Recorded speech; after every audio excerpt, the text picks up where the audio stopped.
তিনটা মাহফিল হয় অগ্রহায়ণ মাসের 14, 15, 16, মাঘ মাসে হয় 16, 17, 18, ফাল্গুনে হয় 27, 28, 29 মাহফিল।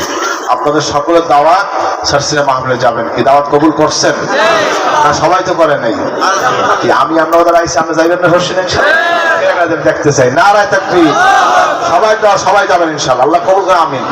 একজন বাদ যাবেন আর যাবেন ইনশাআল্লাহ। আপনার ভাই ব্রাদার, বন্ধু বান্ধব, পাড়া প্রতিবেশী সবাইকে নিয়ে যাবেন ইনশাআল্লাহ। আল্লাহ কবুল করে, আল্লাহ। এই আমাদের আগামী আল্লাহ কবুল করে ইনশাআল্লাহ। এই অগ্রহায়ণ মাসের 14, 15, 16 অগ্রহায়ণ মাসের 14, 15, 16 ইংরেজি তারিখ পড়তেছে এই মাসের নভেম্বর মাসের 29, 30, 1 ডিসেম্বর। খেয়াল রাখবেন, 29, 30 নভেম্বর, 1 ডিসেম্বর। রোজ শনি, রবি, সোমবার বাদ জোহর আখিরি মোনাজাত ইনশাআল্লাহ। আপনাদের সকলের দাওয়াত, আপনারা ইনশাআল্লাহ যাবেন। আল্লাহ কবুল করে, যাওয়ার চেষ্টা করেন ইনশাআল্লাহ।